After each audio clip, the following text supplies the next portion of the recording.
Boa tarde, pessoal. Boa tarde, toda a rede municipal de educação de Riacho das Almas. A você, estudante do nono ano do ensino fundamental.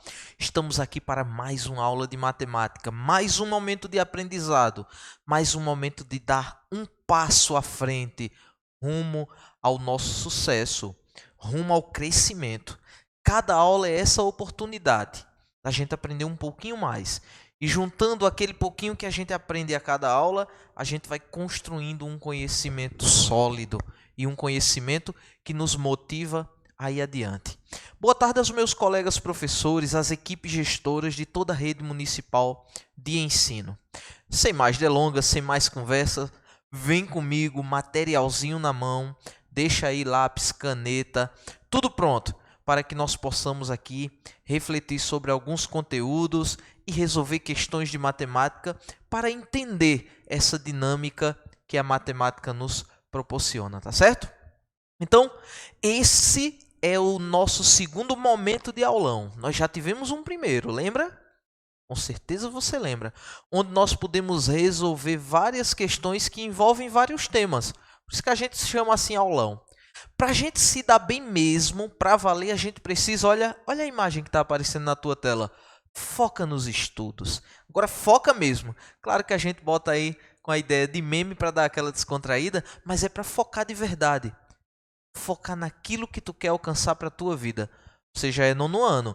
Então, olha, já já você vai ingressar no ensino médio. Então, você já deve ir pensando, concentrando o seu olhar, a sua mente para os seus interesses, para a realização dos seus sonhos, tá certo? Então vem comigo e juntos vamos aqui mandar ver em uma bateria de questões de matemática. E a primeira questão já vem com tudo, porque ela já vem tratar de um tema que envolve uma certa atenção, um certo cuidado, tá? Porque nós relacionamos aí três dimensões de um sólido geométrico. É um tema que lida de volume de sólidos geométricos, exatamente. Que é o espaço ocupado por figuras tridimensionais, figuras que têm três dimensões. E fica claro isso quando a gente olha a imagem aí. Outro cuidado que nós temos que ter, que essa questão traz, é sobre as unidades que a questão trabalha. Unidade é aquele símbolozinho que aparece ao lado do número. Claro, se a gente for falar do conceito de unidade, vai demorar muito. Mas para você sacar a ideia, você precisa entender o seguinte. Cada dimensão tem que estar na mesma unidade, senão a gente tem que fazer uma transformaçãozinha aí. Como você pode observar, as três dimensões, a largura, o comprimento e a altura, estão na mesma unidade que é o metro. Mas vamos para a questão, né? Uma caixa d'água com a forma de um paralelepípedo mede 2 metros de comprimento por 3 metros de largura e 1,50 m ou 1,5 metros de altura.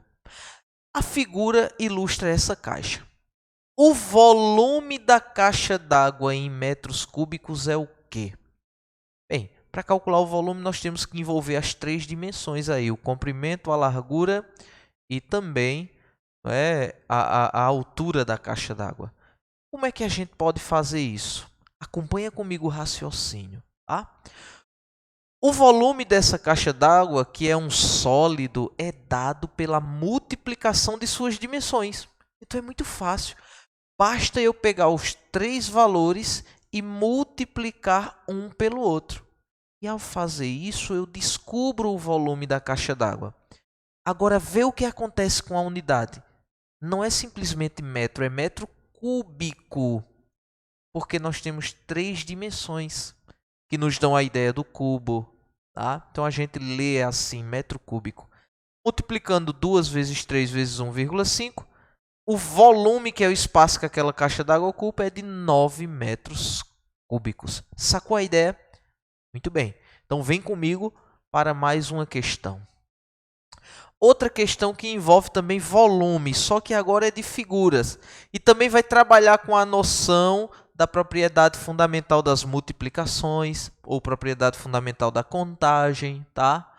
Raciocínio lógico, porque uma percepção, porque você vai ter que olhar aí para esses cubos. Mas enfim, Marcelo, brincando com seu jogo de montagem, construiu os blocos abaixo. Considerando cada cubo como 1 centímetro cúbico da figura, 1 centímetro cúbico, o volume da figura 1 e 2, respectivamente. Olha, duas coisas importantes. Quando diz que a gente deve considerar cada cubinho desse como 1 centímetro cúbico, a gente pode contar cada cubinho em si. Então é só contar 1, 2, 3, 4 e tal. E outra coisa importante é quando ele diz assim, respectivamente. Significa dizer que a primeira resposta é da figura 1 e a segunda resposta é da figura 2. E aí, olhando aí essas figuras, será que dá para a gente descobrir quantos cubos cada uma tem? Eu acredito que sim. Basta você olhar, olha, tem 3 cubos assim, 3 cubos assim. São 3 fileiras e também são 3 linhas em cada um.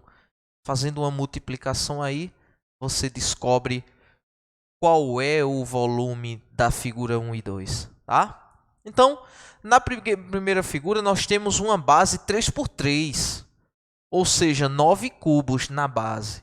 Logo, no segundo andar temos mais 3 cubos e no terceiro andar temos mais 2. Assim, o bloco 1 tem 14 centímetros cúbicos. Agora, veja que a figura 2 possui uma base 3×3.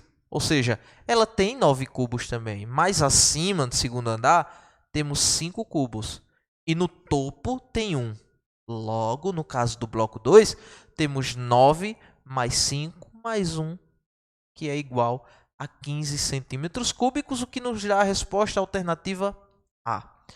Vocês serão cobrados nas avaliações por isso, para que vocês analisem a figura e tenham essa noção. São figuras que mostram profundidade, mas nem todas as partes delas aparecem. Então você pode usar o que aparece e deduzir, claro, logicamente, né? Não é simplesmente chutar e você descobre a resposta, tá bom? Continuando aqui, ó, essa é uma outra questão, só que agora a gente sai de volume de sólidos geométricos e vai para números inteiros. Professor, como assim números inteiros? São números positivos e negativos. Eles são chamados assim de números inteiros porque eles representam quase todas as situações que envolvem o nosso dia a dia. Por exemplo, veja essa situação nessa questão aí. Veja a temperatura de algumas cidades em determinado dia do ano. Essa tabela pode ser representada por qual reta dessas aí? Como é que a gente faz isso, professor? Na reta numérica, olha, a dica que eu vou dar já vai dar a resposta. Agora você precisa estar atento, tá? Na reta numérica, que é a reta dos números, nós temos o 0 como o número do meio, a referência ali. À direita dele estão os números positivos com o sinal de mais. Muitas vezes não aparece o sinal de mais. E à esquerda dele estão os números negativos, tá? Então, depois do 0 vem -1, -2, -3, -4, -5. E à esquerda, à direita, +1, +2, +3 e assim sucessivamente. As cidades são São Joaquim, tá? Porto Alegre, Jataí, São Gabriel do Norte e Aquidauana. Nomes estranhos dessas cidades, tá certo? Mas o que nos interessa são os valores das temperaturas para essa questão. Veja, a primeira cidade, -3 graus. A segunda cidade, -2. Jataí, +1, positivo. São Gabriel, 3. Aquidauana, 3 também. Então, se nós fôssemos representar isso numa reta numérica, qual seria dessas retas? Aqui representaria corretamente essa tabela. Então, vê só. A tabela pode ser representada pela letra TMRS, que é a letra A. Observe na tabela que a temperatura está ordenada de cima para baixo de forma crescente, do menor valor para o maior valor. Ou seja, a temperatura da linha de baixo da tabela é sempre maior do que a temperatura da linha de cima. Portanto, a ordem correta tem que ser a leitura das letras associadas a cada cidade, na sequência positiva. -3, -2, 1, 3 e 6. Ou seja, A alternativa A é a única que apresenta essa ordem. Anotou aí? Faz igual o Homer Simpson, tá? Vai anotando e vai acompanhando. Uma outra questão que envolve agora valores de números decimais, continhas básicas com números decimais, diz o seguinte: Diego foi ao bingo com uma quantia de R$50. A cartela custava R$2.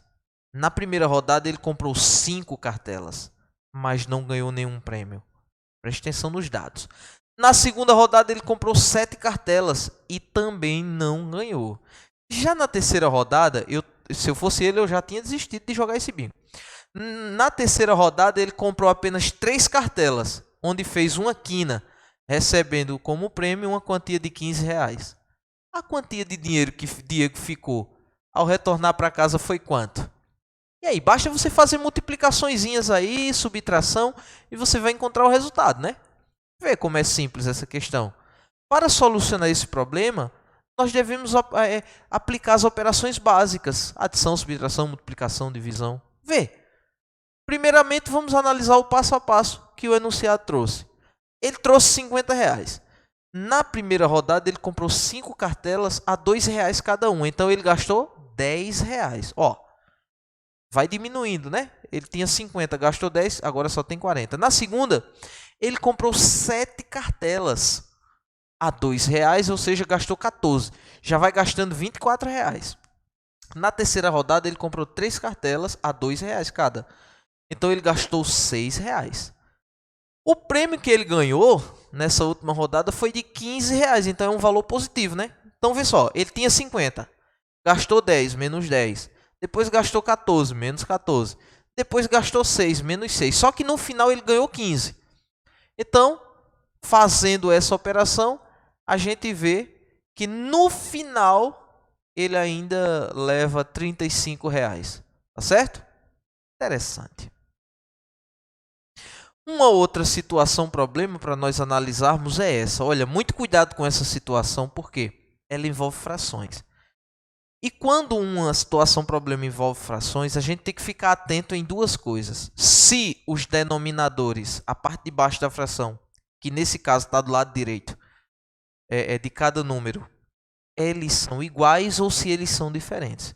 Se eles forem iguais, basta a gente verificar a parte de cima. Se eles forem diferentes, a gente tem que fazer o cálculo do mínimo múltiplo comum para encontrar novos denominadores, tá? Ana, Bia, Cris e Dani estão colecionando figurinhas para completar seus álbuns. Ana completou 2/6 de seu álbum. Bia completou 2/3, Cris 4/6 e Dani 4/3. As amigas que completaram a mesma fração do álbum são quem? Ana e Bia, Ana e Dani, Bia e Cris ou Bia e Dani? E aí? Foca nos estudos, presta atenção. Qual alternativa nós devemos marcar? Basta tentarmos simplificar as frações. 2/6 dividindo por 2 dá 1/3, que são as figurinhas de Ana. 2/3 não dá para simplificar, porque o 2 é um número primo. Então, as figurinhas de Bia é o próprio 2/3. 4/6 dá para simplificar, dividindo por 2, que dá também 2/3, igual a Bia. Tá? 4/3 não dá para simplificar, que são as figurinhas de Dani. Ou seja, Bia e Cris possuem a mesma fração de figurinhas, que é a alternativa C. Certo? Observe as frações impressas em cada cartão abaixo. No primeiro cartão tem 1/2, no segundo 3/5, no terceiro cartão 4/7 e no quarto cartão 9/15. Os cartões onde se encontram impressas frações equivalentes são os quais? Vem comigo para a dica. O que é uma fração equivalente? É uma fração que surge de outra. E como nós encontramos ela? Multiplicando a primeira fração pelos números naturais. O 1, 2, 3, 4, 5, 6, 7, 8, 9. Tá? Então, nós encontramos frações equivalentes. E a questão quer saber em quais cartões nós encontramos essas frações equivalentes. Olhando aí as frações, fica claro, viu? Porque olha, Se eu tenho 1/2 e eu multiplicar por 2, por 3, por 4, por 5, eu não encontro nenhuma dessas outras 3 frações. Eu tenho 3/5. Se eu multiplicar 3 por 3 dá 9 e 5 por 3 dá 15. Então dá para deduzir que é o cartão 2 e o cartão 4, seria a letra D. Se eu pegar o cartão 3, 4 sétimos e multiplicar por algum número, não vai dar nenhuma dessas frações. Então, é a alternativa D, tá certo? Basta a gente pegar as frações e ir multiplicando pelos números naturais e ver se encontra alguma das outras. Se encontrar, elas são equivalentes. É o que aconteceu, por exemplo, quando nós calculamos a fração equivalente na letra D, tá bom? Dos cartões 2 e 4. Então, pessoal, por hoje é só. Espero que vocês tenham gostado, espero que vocês tenham aprendido. Fica as atividades, fica resumo. Então, vamos estudar para valer. Vamos nos dar bem, tá certo? Espero você na próxima aula de matemática.